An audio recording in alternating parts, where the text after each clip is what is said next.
हो गया। तो हम लोग शुरू करते हैं इसको। कल मैं ये बता रहा था उदयगिरी केव के बारे में, उदयगिरी गुफा, ठीक ना। तो उदयगिरी गुफा का मंदिर मेकिंग में यानी टेम्पल बनाया गया, उसमें बहुत ऐतिहासिक महत्व है, ठीक है ना। तो उदयगिरी गुफा जो बनाई गई है उसको गुप्त शासकों ने खुदवाया था, उसमें चंद्रगुप्त सेकंड और कुमार गुप्त का बहुत ही इम्पोर्टेंट रोल समझ में आता है, ठीक है ना। इसमें कुल 20 गुफाएं हैं, 20। उसमें से एक गुफा जैन धर्म की है और बाकी सभी हिंदू धर्म की है ना। हाँ, वो हो गया था। और इसमें शैव और वैष्णव या शक्ति जो संप्रदाय होता है उसकी गुफाएं खोदी गई हैं, समझ ना। यहाँ पर सिर्फ गुफा ही नहीं पाई गई है, यहाँ पर बहुत से भवनों के अवशेष पाए गए हैं, बहुत से पेट्रोग्लिफ्स होता है। पेट्रोग्लिफ्स जानते हो क्या होता है? पेट्रोग्लिफ्स होता है जो पत्थरों पर किसी नुकीली चीज़ से खुदाई करके कुछ अभिलेख लिखा जाए, उसे पेट्रोग्लिफ्स बोलते हैं, है ना। पेट्रोग्लिफ्स उसको बोलते हैं। तो इसके अवशेष पाए गए हैं, इरिगेशन सिस्टम का अवशेष पाया गया है, भवनों के अवशेष पाए गए, ऐसे एक बड़ा स्ट्रक्चर वहाँ पर पाया गया है, ठीक है ना। उसी में से एक जो गुफा है उदयगिरी की गुफा, जिसमें मैंने बताया था कि एक पिलर बनाया गया है, पत्थर को काट करके, वो स्टोन को काट करके अंदर पिलर बनाया गया है, और पिलर के चारों तरफ ऊपर जो छत, चपटी छत है, जैसे ये वाली छत है, और उसमें जो है शेष शाही विष्णु की प्रतिमा को स्थापित किया गया है, यानी विष्णु को सोए हुए ऐसे कंधे पर दिखाया गया है। तो यह उदयगिरी का जो मंदिर बनाया गया, यह किसमें बनाया गया? गुफा में बनाया गया, इसीलिए इसे गुफा मंदिर कहा जाता है। तो उत्तर भारत में जो मंदिर बनाए गए, जो पहले समतल मैदानों पर बनाए गए, उसके पहले उदयगिरी में गुफा मंदिर बनाया गया, ठीक है ना। इसे केव टेम्पल कहा जाता है। तो जब केव टेम्पल बना दिया गया तो फिर इसी को आधार बना करके समतल मैदानों के ऊपर भी मंदिर बनाए जाने लगे। ये तो पत्थर को काट के बनाया गया, और इसके बाद फिर समतल मैदानों पर मंदिर बनाया जाने लगा। अब ये प्रश्न उठता है कि समतल मैदानों पर जो मंदिर बनाया गया होगा, वह उदयगिरी गुफा में जो मंदिर बनाया गया उसकी एकदम कॉपी करके बनाया गया। दोनों में एक लिंक दिखाई देता है, यानी उदयगिरी की गुफा में बनाया जाने वाला मंदिर और समतल मैदान पर जो मंदिर पत्थरों से जो बनाया गया, चिनाई करके बनाया गया, उन मंदिरों में सिमिलरिटी है। ऐसा कौन सा मंदिर है? उसमें सबसे महत्वपूर्ण है तिगवा का मंदिर। अगर तिगवा का मंदिर आप देखिए और उदयगिरी गुफा के मंदिर देखिए तो दोनों में बहुत ही सिमिलरिटी दिखाई पड़ती है। ये कंटिन्यूटी है, this is the continuity of the temple making. तो उदयगिरी गुफा में बनाया गया और फिर उसकी फोटोकॉपी करके तिगवा का मंदिर बनाया गया, फिर सांची का मंदिर बनाया गया, फिर नचना कुठार का मंदिर बनाया गया। उससे 5 से 6 मंदिर जो बनाए गए वो समतल मैदानों पर बनाए गए। उसी सीरीज़ में आपको मैं बताऊंगा। उसमें से जो उदयगिरी गुफा का मंदिर बनाया गया उसी की कॉपी करके जो मंदिर बनाया गया, वो पहला बनाया गया तिगवा का मंदिर, दूसरा फिर सांची का मंदिर, और इसके बाद फिर घूमरा का शिव मंदिर और नचना कुठार का मंदिर। इसमें एक क्रम दिखाई पड़ेगा, मैंने जो बताया। देखिए ये है, सॉरी थोड़ा सा बड़ा लिखते हैं, उदयगिरी का मंदिर, इसे केव टेम्पल भी कहा जाता है, इसे केव टेम्पल भी कहा जाता है, यानी गुफा में बनाया जाने वाला मंदिर। तो इसका स्ट्रक्चर मैंने बताया कि ये जो है पिलर पर आधारित मंदिर है, इसमें गर्भगृह है, उसमें जो है भगवान विष्णु को सोए हुए शेष शाही विष्णु की मूर्ति। ये क्वेश्चन पूछा गया सिविल में, ये कहाँ से प्राप्त हुआ है? कहाँ से? उदयगिरी गुफा से प्राप्त हुआ है। बहुत रेयर क्वेश्चन है, आसान क्वेश्चन नहीं है। इसी को कॉपी, जैसा मंदिर ये बनाया गया उसी क्रम में अगला जो मंदिर बनाया गया वो कहाँ का बनाया गया? अभी बताया मैंने ना, तिगवा का मंदिर, तिगवा का मंदिर बनाया गया। फिर इसी क्रम में जो मंदिर बनाया गया वो सांची का मंदिर, सांची का मंदिर। फिर इसके बाद है भूमरा का शिव मंदिर, भूमरा का शिव मंदिर, भूमरा का शिव मंदिर, शिव मंदिर। फिर है नचना कुठार का मंदिर, नचना कुठार का मंदिर। ठीक है। अब इन सभी मंदिरों की क्या विशेषता है? ये जो जितने भी मंदिर बनाए गए, ये सभी मंदिरों की जो छत है ना, वो चपटी है। इन सभी मंदिरों की क्या है? छत चपटी है, चपटी है इन सभी मंदिरों की। और छत चपटी है किसकी? इसकी भी छत चपटी है, इसकी भी छत क्या है? चपटी है।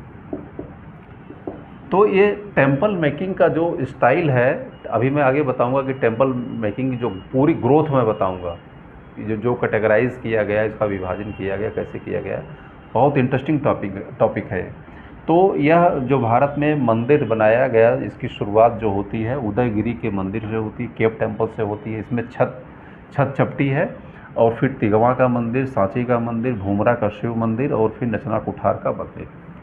ये सभी के सभी जो जितने मंदिर है, ये शिव मंदिर है, अधिकतर ये शिव मंदिर है।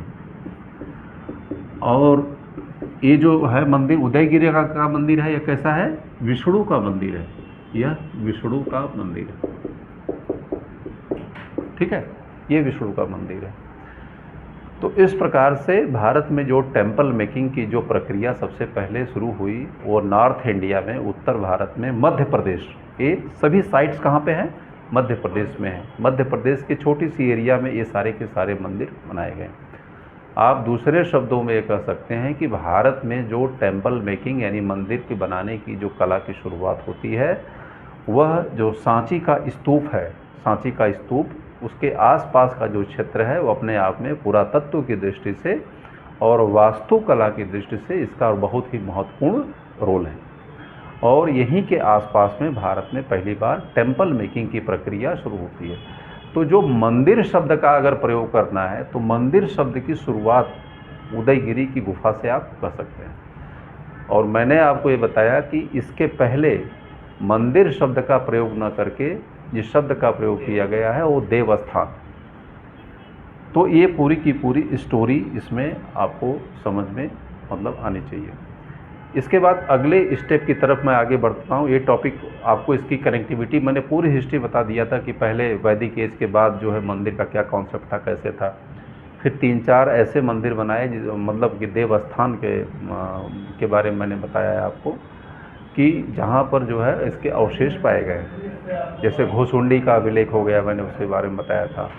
ऐसे 3-4 जो अभिलेख पाए गए हैं उसके भी बारे में मैंने डिटेल आपसे बताया पिछला वीडियो में, उसमें मैंने आपको साफ साफ बताया।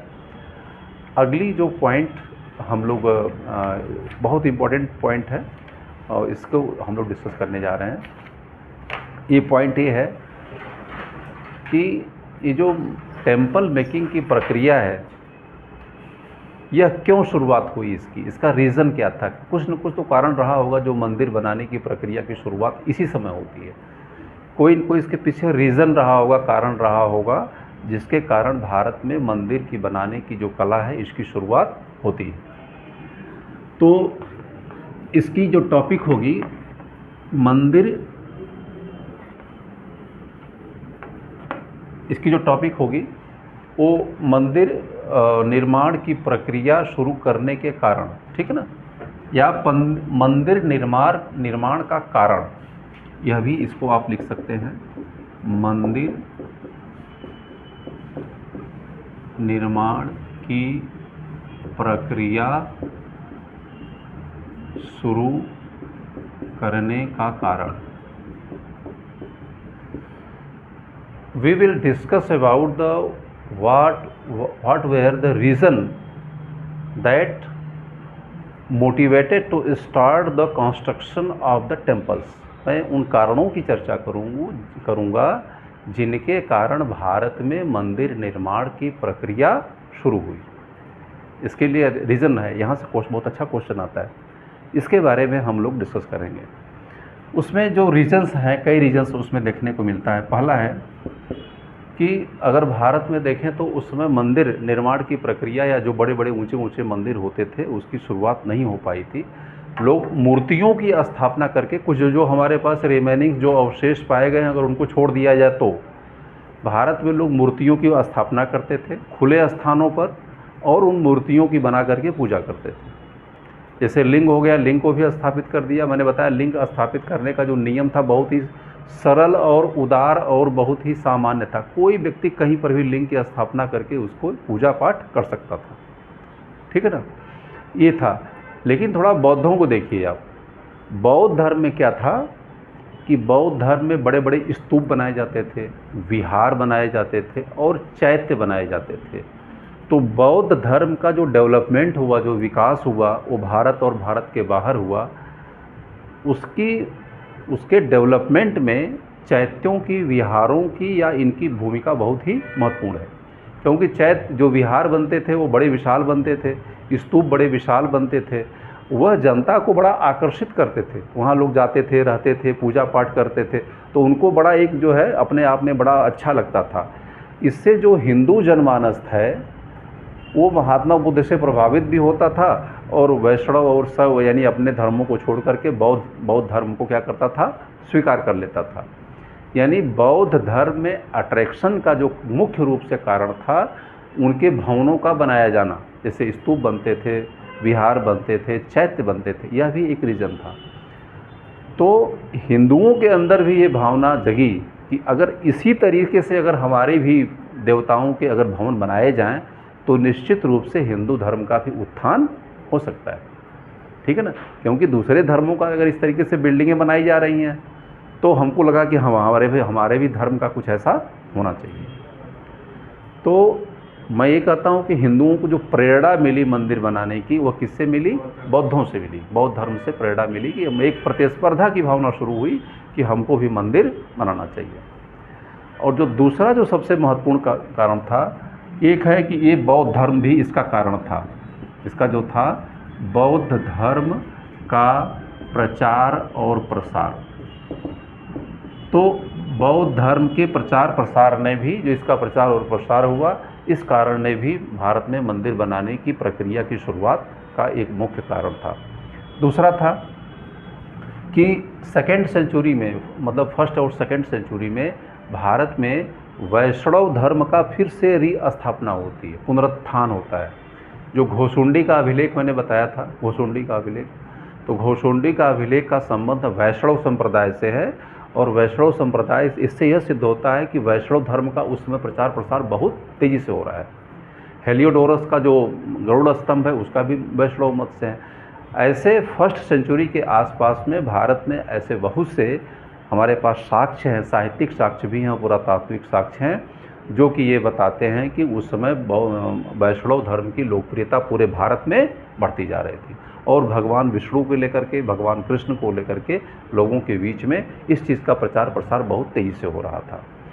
तो जो वैष्णव मतावलंबी हैं, ठीक है ना, जो वैष्णव मतावलंबी हैं, जो वैष्णव मत को मानने वाले हैं, उस समय उसका नाम भागवत संप्रदाय था। क्या नाम था? भागवत संप्रदाय। वैष्णव संप्रदाय नहीं, भागवत संप्रदाय, ठीक है ना। तो भागवत संप्रदाय की लोकप्रियता उस समय फर्स्ट सेंचुरी के आसपास में भारत में बहुत तेज़ी से बढ़ने लगी। अच्छा, जब इसकी लोकप्रियता बढ़ी तो जो उनके मतानुयायी हैं उनको ये लगा कि जिस हिसाब जैसे बौद्ध धर्म के जो मानने वाले हैं वो अपने देवताओं के लिए विहार बनाते हैं, मंदिर बनाते हैं, उसी तरीके से वैष्णव मत के जो मानने वाले हैं वो लोग भी अपने देवताओं को उसके उत्थान के लिए, पूजा के लिए इस प्रकार के मंदिर का निर्माण वो शुरू करें। तो वैष्णव मत की लोकप्रियता बढ़ती गई। तो मंदिरों के निर्माण में का जो एक मुख्य प्रेरक था, जो सबसे मोस्ट इम्पॉर्टेंट जो एक मोटिवेटर था, मोटिवेटिंग पॉइंट जो था, वो है वैष्णव मत या भागवत धर्म की लोकप्रियता, ठीक है ना। यह भी मंदिरों के निर्माण में बहुत ही महत्वपूर्ण भूमिका निभाया, ठीक है ना। जब भगवान विष्णु की जो लोकप्रियता जब बढ़ी तो लोग उसी तरीके से, जैसे कि बौद्ध धर्म में पूजा होती थी, उसी तरीके से लोग जो है भगवान विष्णु की मूर्तियों को बना करके जैसे मंदिरों में बनाए और वहाँ रह करके अपने उनकी पूजा करना शुरू किया। समझ में आया? तो मंदिर जो बनाने की प्रक्रिया थी, और तीसरा जो महत्वपूर्ण रीज़न है कि उस समय जो टाइम था वह गुप्त एज का टाइम था। गुप्त एज यानी गुप्त काल का टाइम था। तो जो गुप्त काल था, गुप्त काल के जो जितने भी शासक रहे हैं, सभी अधिकतर शासक वह वैष्णव मत को मानते थे। जैसे चंद्रगुप्त सेकंड, ठीक है ना, वह भागवत धर्म का पुजारी था, वैष्णव धर्म को वो मानता था। समझ गए ना? तो जब शासक किसी धर्म को मानता है तो उस धर्म का उत्थान होना बहुत ही स्वाभाविक हो जाता है, क्योंकि वो अपने जो भी उसका आराध्य देवता होता है वह राजधर्म था। क्योंकि वैष्णव मत बौद्ध धर्म का उस काल का एक मतलब कि उसको वह शरण देता था, और उसके प्रमोशन के लिए उसने बहुत ही महत्वपूर्ण कार्य किए। तो इसीलिए मैंने आपको बताया कि जो उदयगिरी गुफा का निर्माण किसने करवाया था? चंद्रगुप्त सेकंड ने किया था और कुमारगुप्त ने किया था। और जो वो जो गुफा है वो किससे संबंधित है? वैष्णव संप्रदाय से संबंधित है। इसके लिए उसके लिए उत्थान के लिए उसने महत्वपूर्ण भूमिका निभाई। तो मंदिरों के निर्माण में बनाने में गुप्त वंश का बहुत ही महत्वपूर्ण रोल है। गुप्त वंश जो कि भागवत धर्म को मानने वाले थे, और भागवत जो भगवान विष्णु की दो मूर्तियों को मंदिरों में स्थापित करने की जो प्रक्रिया शुरू हुई वह इसी समय शुरू होती है। तो 3-4 जो रीज़न थे वह इसमें, और मैं भागवत ही नहीं बल्कि शैव मत का भी उत्थान इसी समय होता है। तो जो मैंने उपरोक्त जो मंदिर बनाए, तो पहला अगर उदयगिरी का अगर वैष्णव मत का था, तो बाकी जो 4 मंदिर मैंने बताया, तिगवा का मंदिर, सांची का मंदिर, भूमरा का मंदिर, नचना कुठार का मंदिर, ये सभी मतों का संबंध किससे है? शिव से है। इसका मतलब कि वैष्णव और शैव दोनों धर्मों का उत्थान इसी समय हुआ, और दोनों धर्मों के उत्थान करने के कारण जो है मंदिर निर्माण की प्रक्रिया भी बहुत तेज़ी से आगे बढ़ी, और इससे हिंदू धर्म को पुनर्स्थापित करने में महत्वपूर्ण भूमिका इसने निभाई। क्योंकि जो गुप्त वंश के लोग थे वह जो है वैष्णव धर्म के निश्चित रूप से उसके समर्थक थे, लेकिन उन्होंने शैव मत का विरोध नहीं किया, बल्कि शैव मत को भी उन्होंने आगे बढ़ाने का प्रयास किया। तो कुल मिलाकर के जो माना जाता है, तो इस प्रकार से एक नई टेक्नोलॉजी का प्रयोग किया गया उस समय। तो इस प्रकार से भारत में मंदिर की जो निर्माण करने की प्रक्रिया शुरू होती है। ये टॉपिक ख़त्म हो जाती है। मैंने आपको संक्षेप में बताया कि जो 5वीं शताब्दी में भारत में मंदिर बनाने की प्रक्रिया शुरू हुई, इसके पीछे कौन कौन से प्रेरक कारण थे, ठीक है ना, जिसके कारण भारत में पहली बार मंदिर निर्माण करने की प्रक्रिया शुरू हुई। उसमें जो पहला मैंने कारण बताया कि बौद्ध धर्म का प्रसार बहुत तेज़ी से भारत में हो रहा था, तो हिंदुओं को भी लगा कि अगर जैसे बौद्ध धर्म का हो रहा है और उसके प्रचार प्रसार में विहारों की, चैत्यों की और स्तूपों की भूमिका बहुत ही महत्वपूर्ण थी, तो हिंदुओं को लगा कि इस तरीके से हमको भी निर्माण इसका करना चाहिए। ठीक है। दूसरा है वैष्णव मत की लोकप्रियता बहुत तेज़ी से बढ़ती जा रही थी, उससे भी हिंदुओं को लगा कि नहीं इनके प्रचार प्रसार के लिए जो देवता है उनको भी मंदिर में स्थापित किया जाए। तीसरी है गुप्त काल जो था, महत्वपूर्ण कारण था। गुप्त काल के समय जो गुप्त राजवंश के लोग थे वो लोग वैष्णव मतावलंबी थे, तो उन्होंने अपने प्रचार प्रसार करने के लिए वैष्णव या भागवत धर्म का इस प्रकार के मंदिरों का निर्माण किया। अब अगली पॉइंट है कि जो मंदिर बनाया, मंदिर क्या है, व्हाट इज़ द टेम्पल। ठीक है, तो टेम्पल को समझने के लिए थोड़ी सी आपको ये करना पड़ेगा कि मंदिर क्या है और दूसरे धर्मों के जो धार्मिक स्थल होते हैं उसमें और मंदिर में क्या अंतर होता है। जैसे विहार है वो क्या होता है, स्तूप है उसको क्या होता है, चैत्य है वो क्या होता है, वह कैसे मंदिर से अलग है, या मंदिर उन सबसे अलग कैसे है, ये मैं आपको बताने जा रहा हूँ। ठीक है ना। यानी अगर इस टॉपिक को अगर ऐसे कहा जाए कि फिलॉसफी ऑफ टेम्पल मेकिंग, ठीक है ना, इसकी टॉपिक क्या होगी, philosophy of the temple making.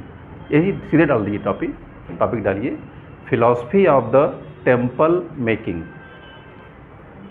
यानी मंदिर निर्माण का दर्शन।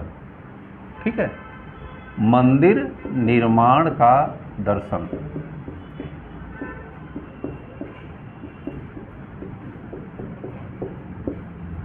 philosophy of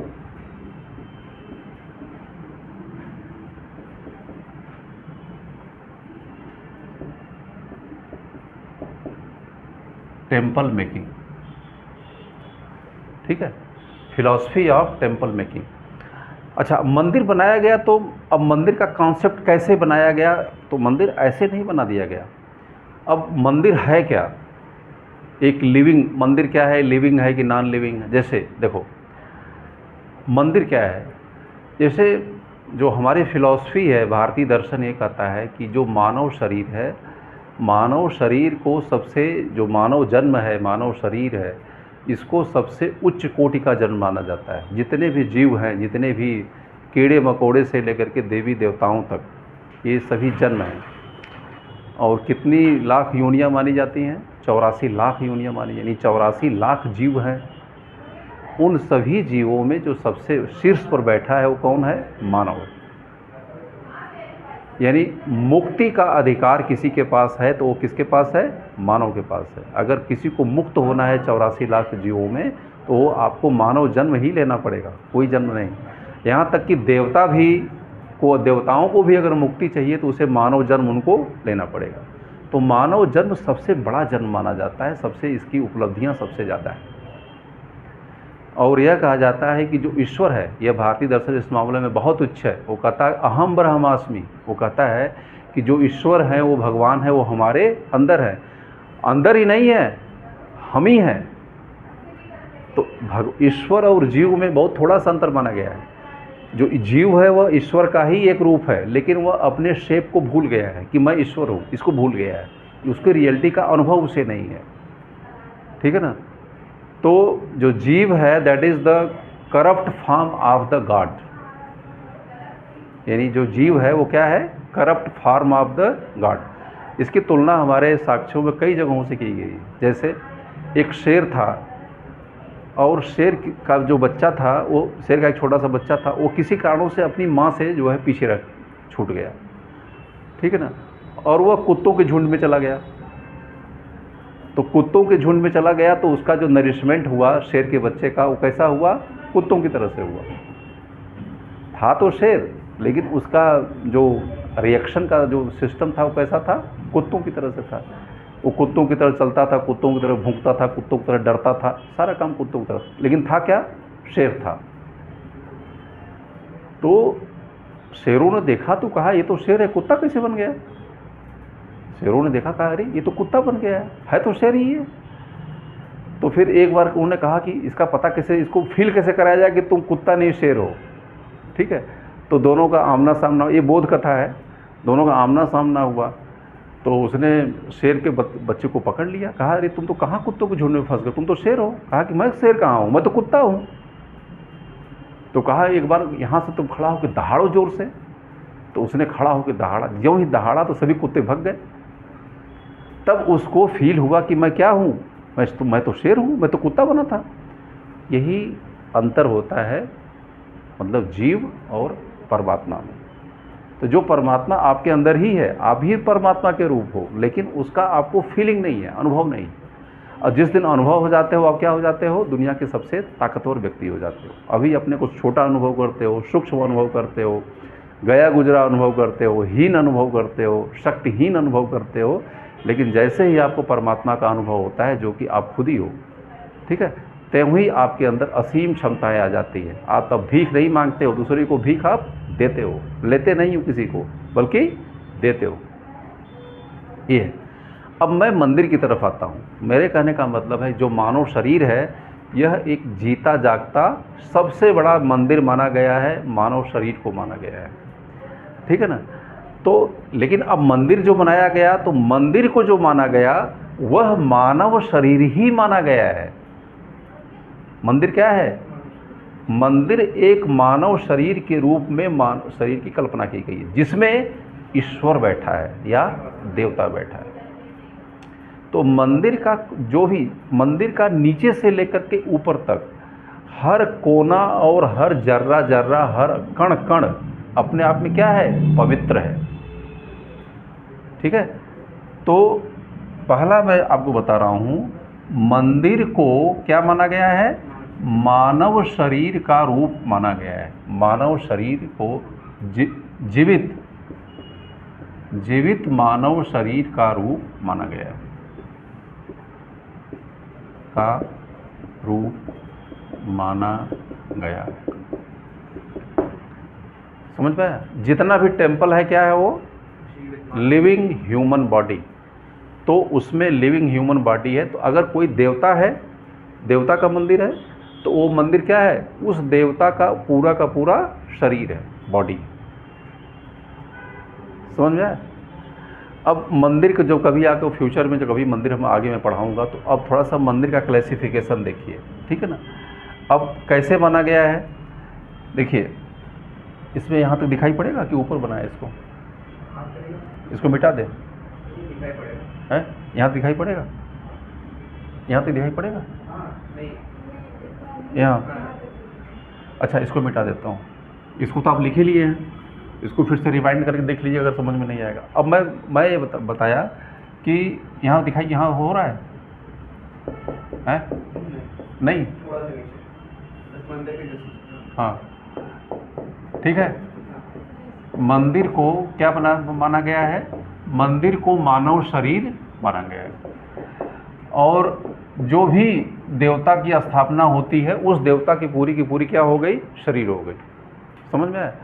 तो जो मंदिर का जो क्लासिफिकेशन है, जो टेम्पल का क्लासिफिकेशन है, देखो ये हो गया आपका टेम्पल, ये हो गया आपका टेम्पल, यहाँ दिखाई दे रहा है? ये हो गया टेम्पल। टेम्पल के अलग अलग पार्ट्स होते हैं, ऐसे बनाए जाते हैं। मैं आपको समझाने के लिए बना रहा हूँ, कोई एग्जैक्ट नहीं है कि एकदम डिट्टो वही हो, ठीक है। ऐसे ये मंदिर, तो ये मंदिर का एक मैंने स्ट्रक्चर बताया है। ये मंदिर का हो गया पाद का मतलब हो गया पैर, जैसे एक व्यक्ति का पैर होता है उसे इसे पाद कहा जाता है, पाद माने पैर। दूसरा हो गया इसका जंघा, थाई, ठीक है। तीसरा होता है कटी मतलब, कटी माने कमर, कटी माने कमर, ठीक है। इसके बाद हो गया पेट, स्टमक। पेट के बाद फिर जो अगला जो पोर्शन होता है मंदिर का, वो है इसे उरस बोला जाता है, या इसे कंधा कह सकते हैं आप, हैं इसे कंधा कह सकते हैं, कंधा, ठीक है ना। तो पेट और एक कंधा हो गया, और कंधा होने के बाद फिर जो है वो ऊपर इसका हो गया शिखर और शिखा, ठीक है ना। ये हो गया शिखर और ये हो गया शिखा। शिखा का मतलब क्या हो गया है? शिखा का मतलब चोटी। अरे भाई, जो बाल ऊपर रखते हैं ना, वही। ये मंदिर का पूरा स्ट्रक्चर है। तो आप जब टेम्पल का क्लासिफिकेशन आप जब पढ़ोगे ना, एकदम यही क्लासिफिकेशन है टोटल। तो जैसे मानव शरीर को जो है अलग अलग अंगों में बांटा गया है, उसी तरीके से मंदिरों के भी अलग अलग क्या होते हैं, पार्ट होते हैं, भाग होते हैं, ठीक है ना। ये इसकी एक सिंबल, और इसके जो गर्भगृह में इस देवता को, मूर्ति को स्थापित किया जाता है। तो जो टेम्पल टेक्नोलॉजी है, जो मंदिर है, तो यह क्या हो गया, कहा जाता है कि यह मंदिर एक यंत्र है। क्या है? यंत्र है। यंत्र का क्या प्रयोग हो सकता है? यंत्र से कोई भी काम जो हमारा मुश्किल होता है या नहीं कर पाते हैं, वह काम क्या होता है, वह आसान हो जाता है। टेम्पल इज ए मतलब यंत्र एक टेक्नोलॉजी है, एक हथियार है, एक औजार है, जो हम जो भी करना चाहते हैं उसे आसानी से कर सकते हैं, ठीक है ना। अब जैसे जब मंदिर को स्थापित किया गया, तो मैंने बताया कि मंदिर का यह एक प्रोटोटाइप है। आपकी बॉडी का क्या है, यह प्रोटोटाइप, मतलब एक रूप है। तो कहा ही जाता है कि मंदिर के इतने इसके पार्ट्स होते हैं, तो मंदिर में जब आप जाइए तो मंदिर में कुछ मत करिए, नथिंग यू, सिर्फ मंदिर में जाके बैठ जाइए, बस कुछ सोचिए मत। तो कहा जाता है कि हर कार्य का एक कारण होता है, हर कार्य का एक कारण होता है और हर कारण एक कार्य को क्या करता है, जन्म देता है। मेरी बात नहीं समझ पा रही है? कोई भी जो कार्य होता है वह बिना कारण के नहीं हो सकता है, ठीक है। और कोई अगर कारण होगा तो वह कार्य को क्या करेगा, जन्म देगा। तो मंदिर क्या है, एक कारण है। जब यह कारण है, जब मंदिर के सामने आप बैठते हैं तो इसका असर जो है आपके शरीर और आपके मस्तिष्क पर पड़ता है, तो वह एक नए कार्य को जन्म देगा आपके अंदर, यानी आपके नए डायमेंशन को खोलने में वह सक्षम है। तो मंदिर में जब जाते हैं तो मंदिर का जो इम्पैक्ट आपके माइंड और बॉडी और जो सब कॉन्शियस पे पड़ता है वह बहुत ही वंडरफुल पड़ता है। रामानुजम की कहानी आपको पता है कि नहीं? जो भारत के बहुत बड़े मैथमेटिशियन माने जाते हैं, और आज से 100 साल पहले उन्होंने ब्लैक होल की थी जो मैथमेटिकल फॉर्म लिखा, उस समय तो कोई जानता भी नहीं था, डिस्कवरी भी नहीं। वह देवी के उपासक थे, पान खाते रहते थे और बहुत कम अवस्था में मर गए। और जो उन्होंने थियरम लिखा उसको लोग उस समय समझे, लोग कहे कि पागल आदमी है, लोग कहे क्या कहे इसको कि पागल आदमी है, पता नहीं क्या क्या लिख दिया। लेकिन उसको, उनके एप्लीकेशन को आज पढ़ा जा रहा है। वो जो ब्लैक होल और जो तमाम चीज़ें हैं उसको जब समझने के लिए प्रयास किया गया तो फिर रामानुजम की थ्योरी वहाँ पर काम आई। और बहुत से उनके आज भी ऐसे आर्टिकल हैं जिनको लोग नहीं समझ पाते हैं। और वो देवी के उपासक थे और वह देवी के मंदिर में जाके बैठ जाते, पान खाते रहते थे और उनको पता नहीं कहाँ से आदेश होता, वो अपना लिखते रहते थे। ये था। ये क्या, किसका चमत्कार है? ये मंदिर का चमत्कार है। जो तो अभी उत्तर भारत के अधिकतर मंदिर जो डेमोलिश हो चुके हैं, ठीक है ना, खजुराहो का मंदिर अगर निकाल दिया जाए जो कि प्राचीन काल का है, लेकिन दक्षिण भारत के जो मंदिर आज भी विद्यमान हैं, तो वहाँ पर ऐसे ऐसी चीज़ें बनी हुई हैं, मंदिर के अलग अलग डायमेंशंस बने हुए हैं जिसको कि लोग आज भी समझने में असमर्थ हैं। तो हमारी साइंस है, टेक्नोलॉजी है, क्योंकि हम लोग एक पैटर्न पर अपनी चीज़ों को देखने के लिए अभ्यस्त हो चुके हैं। लेकिन वहाँ ऐसे ऐसे मंदिर, चमत्कारिक मंदिर हैं जिनके हर डायमेंशंस को आप समझने में असमर्थ हैं। यानी वहाँ पर यंत्रों का जो प्रयोग किया गया है मंदिरों में, वह बहुत ही चौंकाने की बात है। आप ऐसे मंदिर के बारे में जानते होंगे, वहाँ पर एक मंदिर है जिसके नीचे स्तंभ में नीचे कुछ भी नहीं, आप ऐसे रुमाल निकाल दीजिए, लेकिन ऊपर उस पर छत जो है टिकी हुई है। आप वहाँ जाएंगे तो वहाँ पर मंदिर में जब आप चलेंगे तो वहाँ उसमें संगीत की आवाज़ आती है। ये क्वेश्चन पूछा गया है, कौन सा मंदिर ऐसा है जिसके पिलर से संगीत की आवाज़ आती है, ठीक है ना। तो ये मंदिर का जो कॉन्सेप्ट है उसको मैंने आपको बताया कि जो मंदिर है यह एक मानव देही की कल्पना है, यानी ह्यूमन बॉडी की कल्पना मानी जाती है, जिसमें साक्षात देवता को विद्यमान माना जाता है। वह विद्यमान साक्षात देवता बैठा हुआ है और उसको लिविंग माना जाता है। लिविंग का मतलब क्या है? वह देवता जिंदा है जैसे हम और आप जिंदा है। यह माना जाता है कि यह देवता सांस लेता है, खाना खाता है, सोता है, नींद आती है, उसको लिविंग माना गया है, नॉन लिविंग नहीं माना गया है। मंदिर का देवता कैसा होता है? लिविंग। लिविंग का मतलब बातें साक्षात है, वो सांस लेता है। इसीलिए जब भगवान जो सुप्रीम कोर्ट का फैसला अयोध्या केस में आया तो जो मुकदमा चला वो किसके नाम पे चला? राम लला के नाम पे चला। तो पक्षकार किसी मुकदमे का कौन बनता है? जीवित ही आदमी बनता है ना। तो सुप्रीम कोर्ट ने किसे पक्षकार बनाया था? भगवान रामलला को बनाया था, वो पक्षकार थे और जो दूसरे वकील थे उनके सहयोगी थे, ठीक है ना। इससे भी आपको समझने और सीखने की ज़रूरत है कि जो हिंदू धर्म में जो देवता होता है उसे जीवित माना जाता है और उसे वैसा ही माना जाता है जैसे मानव, क्योंकि इसके पीछे यह फिलॉसफी काम करती है कि जो मंदिर है वो मानव शरीर है पूरा का पूरा। हाँ, तो जो मुकदमा जीता, कौन जीता? रामलला जीते हैं मंदिर, ठीक है ना। इसीलिए सुप्रीम कोर्ट ने उसे लिविंग बॉडी, पहले जब बहस हुई तो सुप्रीम कोर्ट ने मानने से इनकार कर दिया कि हम नहीं मानते हैं। उसके लिए साहित्यिक प्रमाण जो था, हमारे साहित्य में लिखा गया है, हमारी इतिहास की किताबों में, दर्शन की किताबों में उनको रेफरेंस दिखाए गए और रेफरेंस दिखाने के बाद सुप्रीम कोर्ट को यह मानना पड़ा कि जो भगवान रामलला का मंदिर है वो क्या है? वह साक्षात है, ठीक है ना। तो इस प्रकार से हमको देखने को मिलता है। तो ये भी टॉपिक ख़त्म होती है। तो देखिए, तो डिस्टर्ब लोग कर रहे हैं। अगली जो नेक्स्ट जो टॉपिक हमारी है, नेक्स्ट टॉपिक है कि अगली टॉपिक है चैत्य विहार और मंदिर। एक टॉपिक है चैत्य विहार और मंदिर, ठीक है। नेक्स्ट टॉपिक में लिख रहा हूँ, ठीक है ना।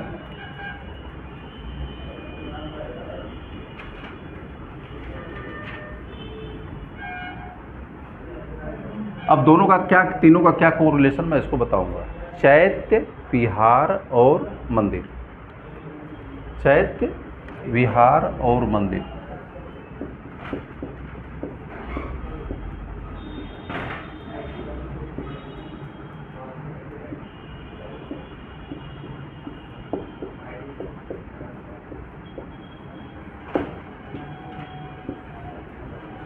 चैत्य विहार और मंदिर, ये तीनों को, पहले मैं तीनों के बारे में बताऊंगा कि ये तीनों का कोरिलेशन क्या है। तीनों का क्या कोरिलेशन, क्या है या संबंध क्या है। चैत्य विहार और मंदिर। पहले आप चैत्य का मतलब समझिए। अधिकतर लोगों को पता नहीं कि चैत्य होता क्या है। मालूम है चैत्य क्या है? विहार, अच्छा चलो ठीक है, मैं बता देता हूँ। और इसका मंदिर से क्या मतलब है, चैत्य विहार और मंदिर का मतलब, इसको मतलब क्या है। देखो, चैत्य को मैं पहले चैत्य को डिफाइन कर रहा हूँ मैं। चैत्य शब्द निकला है चिता से। चिता, चिता का मतलब होता है, अब इसको मैं डिफाइन कर रहा हूँ। चैत्य का संबंध चिता से क्या है। देखो, इसको समझने के लिए आपको जाना पड़ेगा महात्मा बुद्ध के जीवन के लिए। तो महात्मा बुद्ध की जब मृत्यु हुई, जब उनको महापरिनिर्वाण की प्राप्ति हुई, उसके 1 महीना पहले उन्होंने अपने शिष्यों को बता दिया था कि 1 महीने के बाद मेरी मृत्यु हो जाएगी। अपने शिष्य आनंद और सभी लोगों को बता दिया था। और आपको पता है चुंद नामक लुहार जो का दिया गया अंतिम भोजन उनका था, उसके बाद उनकी अगले दिन उनकी मृत्यु हो जाती है। तो जहाँ मृत्यु हुई थी वो मल्ल गणराज्य था, ठीक है। मल्ल गणराज्य में इनकी मृत्यु हुई थी। वहाँ का राजा था सस्तिपाल। क्या नाम था? सस्तिपाल मल्ल गण राजा था। तो जब मृत्यु हुई तो यह सूचना पूरे आग की तरह से चारों तरफ फैल गई। तो उसने सूचित सभी राजाओं को किया, जितने भी राजा थे। मगध एम्पायर का राजा भी आ गया। फिर इसके बाद वहाँ जहाँ हुई थी उनके घर वाले कपिलवस्तु के लोग आ गए। कोली गणराज्य में उनकी ससुराल थी, वो लोग आ गए। तो जितने भी, करीब कहा जाता है कि 8 से 9 जो राजा थे वहाँ इकट्ठा हो गए। और सबने कहा कि जो महात्मा बुद्ध की शरीर है, इस पर सबसे पहले मेरा अधिकार है। और उसको अंतिम संस्कार को लेकर के एक बहुत बड़ा वहाँ संघर्ष छिड़ गया। और ये हुआ कि पहले लड़ाई से यह फैसला होगा, जो जीतेगा वही इनकी डेड बॉडी पर अपना अधिकार करके संस्कार करेगा। उसमें द्रोण नामक एक व्यक्ति ब्राह्मण था, जो आया और उसने मध्यस्थता किया। उसने कहा कि पहले इनका अंतिम संस्कार कर दिया जाए, और अंतिम संस्कार करने के बाद जो इसके अस्थि अवशेष जो बचे, जिसे फूल कहा जाता है, ठीक है ना, उसको सब लोग आपस में बांट लें, ठीक है ना। तो जब उसके ऊपर जब बांट लें, तो बांटने के बाद फिर वो लोग अपने अपने क्षेत्र में लेके जाएं और उसके ऊपर स्तूप बनाएं, ठीक है ना। तो जो अब चैत्य, अब कहो कि चिता से क्या मतलब है, तो जो वो चिता थी ना, चिता जहाँ महात्मा बुद्ध को जलाया गया, चिता, और वहाँ से जो अस्थि के अवशेष जो निकाले, ठीक है ना, चिता से जो अस्थि के जो अवशेष निकाले गए, उस पर जिस चीज़ का निर्माण किया गया, उसे मैंने बताया स्तूप का निर्माण किया गया। तो स्तूप को बहुत जगह चैत्य भी बोलते हैं। जो चिता से ही शब्द निकला है, क्या? चैत्य, चैत्य, ठीक है ना। तो जो चिता में, यानी जो चिता की जो अस्थि अवशेष होती थी, जो कि बहुत ही पवित्र मानी गई, बहुत ही पवित्र, महात्मा बुद्ध की जो अस्थि अवशेष उनको बहुत ही पवित्र माना गया। और उस पर जो है वो लोग उसके ऊपर चैत्य का निर्माण करते थे। चैत्य, ये इसको स्तूप भी कर सकते हैं, चैत्य भी कर सकते हैं। इसमें कोई अधिक अंतर नहीं है, ध्यान रखिएगा। तो पहली, अच्छा, अब इसमें दो चीज़ें हैं। जो पहली बार चैत्य का निर्माण किया गया वह पश्चिमी, मतलब पश्चिमी इंडिया, जैसे महाराष्ट्र की एरिया थी, वहाँ पर चैत्य का निर्माण किया गया। चैत्य में होता क्या था, ये लोग महात्मा बुद्ध के जो अस्थि के अवशेष होते थे उसको स्थापित करते थे ऐसे, और इसके स्थापित करने के बाद इसकी वो लोग क्या करते थे, पूजा करते थे, वर्शिप करते थे इसकी। तो यह जो पार्ट था वह अपने आप में बहुत ही पवित्र था। अच्छा, अब स्तूप को देखिए, स्तूप ऐसे बनाया जाता था। ये स्तूप हो गया, ये फाउंडेशन हो गई स्तूप की एक, इसके बाद ऐसे होता था ये मिट्टी और कंकड़ का मीट करके ये बहुत बड़ा सॉलिड अर्ध गोला का आकार बनता था। इसके ऊपर एक ऐसे चौकी बनाई जाती थी और इसके ऊपर 3 ऐसे बनाया जाता था। तो जो अस्थि अवशेष होता था महात्मा बुद्ध का, वो कहाँ रखा जाता था, इस जगह पर, यहाँ पर। और लोग इसके चारों तरफ क्या करते थे, परिक्रमा करते थे। ये चूँकि चौकी काफ़ी बड़ी होती थी तो इसके चारों तरफ लोग क्या करते थे, ऐसे घूमते थे। कहीं कहीं स्तूप ऐसे भी प्राप्त होते हैं जहाँ उसके बीच में भी घूमने के लिए जगह बनी हुई, लेकिन ऊपर जाने की इजाज़त किसी को नहीं थी। तो जो ये वाला पोर्शन था जो कि बहुत ही पवित्र माना गया। पहले तो महात्मा बुद्ध के अस्थि, लेकिन महात्मा बुद्ध फिर बाद में क्या होता है, स्तूपों के प्रकार जब मैं बताऊंगा। स्तूप 3-4 प्रकार के होते हैं। एक है महात्मा बुद्ध के जो अवशेषों पर बनाए गए, एक है महात्मा बुद्ध के जो कपड़े थे उन पर बनाए गए, फिर महात्मा बुद्ध जहाँ जहाँ विज़िट किए, जहाँ जहाँ उन्होंने यात्रा किया वहाँ पे बनाए गए। फिर बाद में जो महात्मा बुद्ध के बहुत बड़े शिष्य थे, उन शिष्य जब वो खत्म देह त्याग कर दिए तो उनके अस्थि अवशेषों के भी ऊपर बनाया गया। और बहुत से स्तूप ऐसे बनाए गए जैसे कि किसे आपने मनौती मान दिया कि हम जो है IAS बन जाएंगे तो हम एक स्तूप बनवाएंगे, जैसे लोग मंदिर में आज मानते हैं। तो ऐसे भी स्तूप बने हुए हैं जो कि इसे मनौती स्तूप मानते हैं, वोटिव स्तूप बोला जाता है।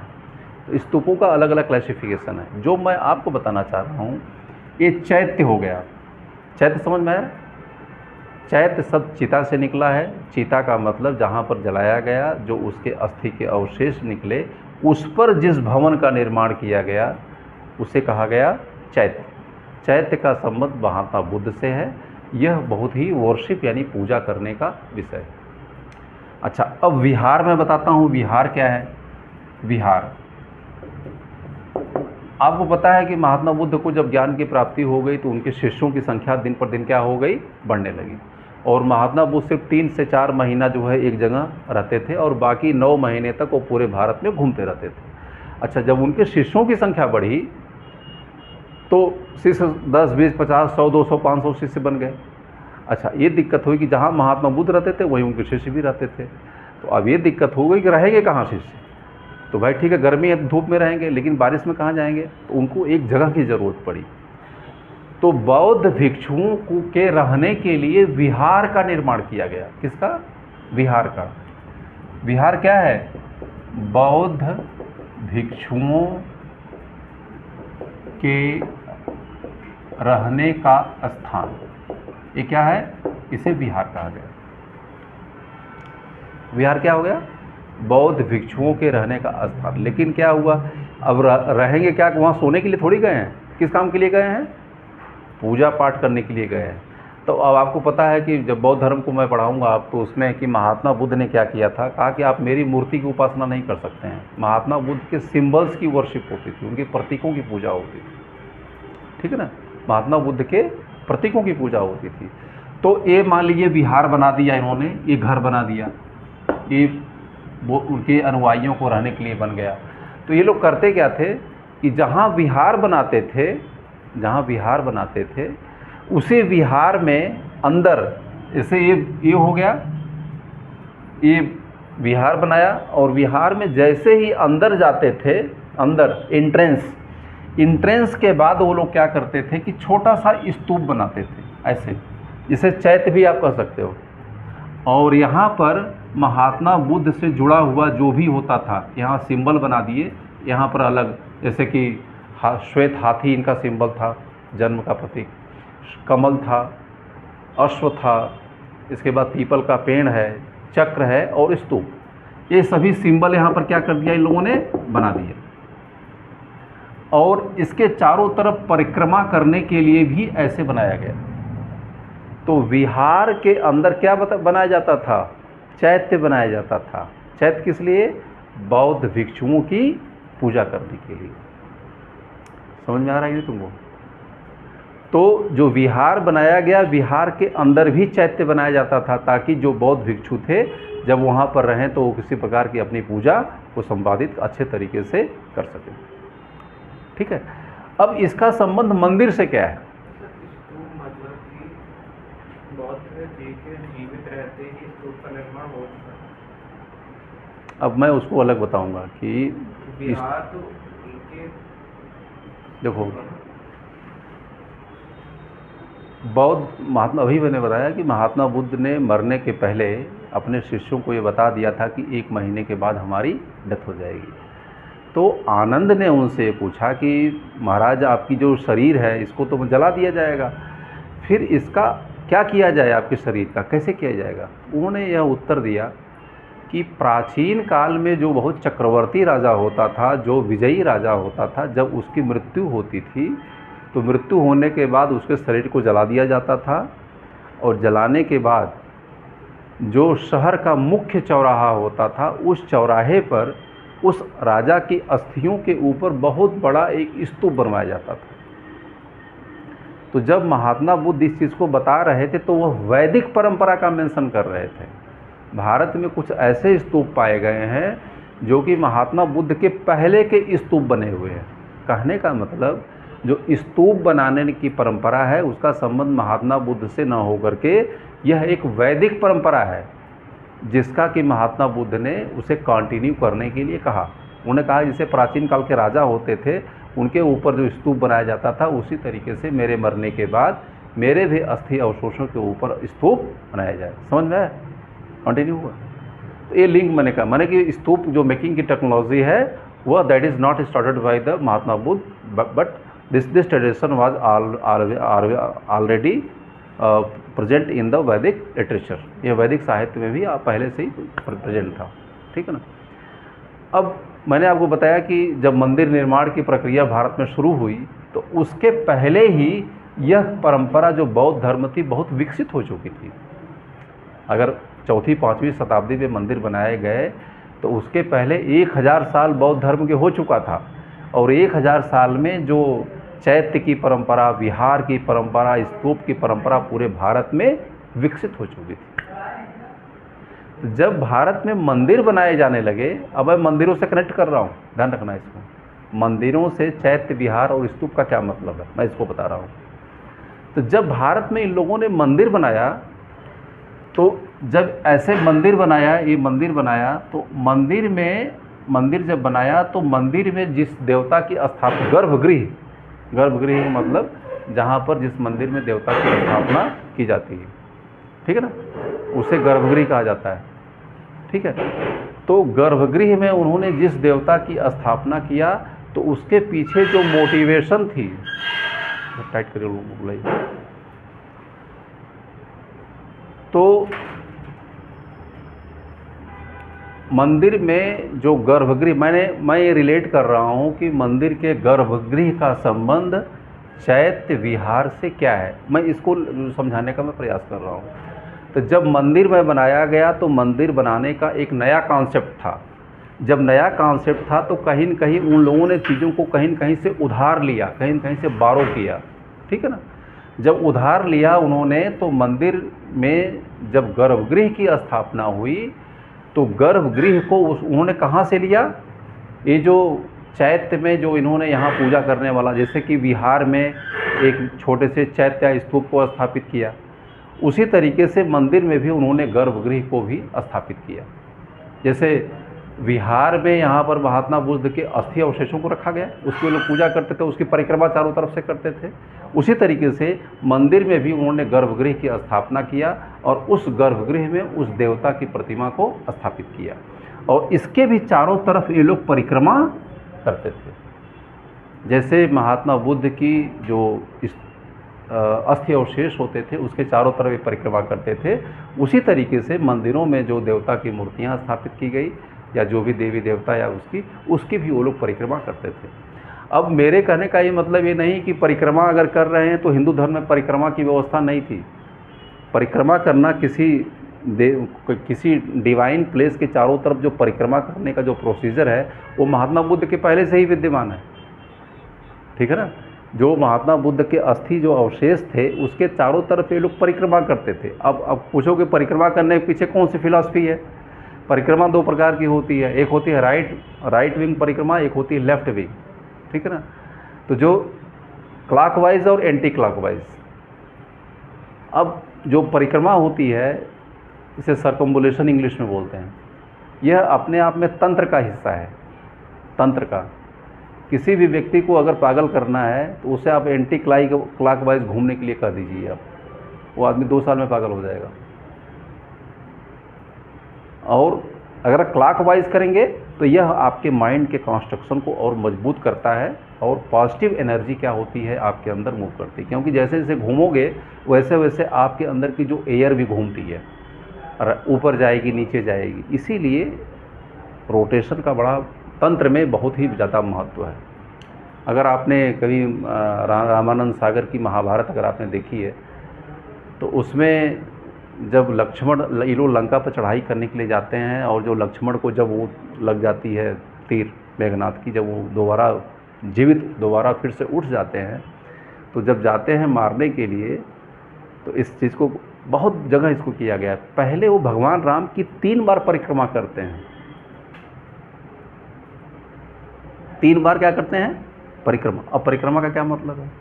तो परिक्रमा का भी संबंध आपके कंस्ट्रक्शन और डिस्ट्रक्शन से है। ये टेक्निकल चीज़ें हैं जो सभी धर्मों में परिक्रमा, जैसे कि इस्लाम में भी है, मक्का की लोग परिक्रमा करते हैं, मंदिरों की परिक्रमा करते हैं, शिवलिंग की परिक्रमा करते हैं। तो परिक्रमा अपने आप में एक तांत्रिक विषय है जो कि मैं आपको अलग से बताऊंगा। तो यह परंपरा, मेरे कहने का मतलब है कि जो भारत का मंदिर बनाने की कला की शुरुआत हुई, जो उसका तकनीकी पक्ष था, धार्मिक पक्ष था और आध्यात्मिक पक्ष था, उसके लिए मंदिर अगर किसी से ऋणी है तो किससे है? वो स्तूपों से। ये जो टॉपिक है चैत्य, विहार और मंदिर, इसका एक सीक्वेंस आपको दिखाई पड़ता है चीज़ों के बारे में, ठीक है ना। तो मैंने आपको बताया कि जो भारत में मंदिर बनाए गए, मंदिर में जो गर्भगृह की स्थापना किया गया, वह कुल मिलाकर के विहारों और स्तूपों से प्रभावित है। यह इतिहासकारों की एक विचारधारा है, ऐसा मानना है। शायद जो है कल के और भी रिसर्च हो, कल के और भी एक्सकेवेशन हो जाए, खुदाई हो जाए, कुछ नई परंपराओं का पता चले। शायद जो है हिंदू धर्म उससे प्रभावित, मैंने बताया कि उदयगिरी गुफा के पहले भी भारत में मंदिर पाए जाते थे। 1st सेंचुरी के मंदिर पाए गए, 2nd सेंचुरी के मंदिर पाए गए। इसमें एक नया अभी खुदाई हुई है, आप लोग नहीं जानते हैं।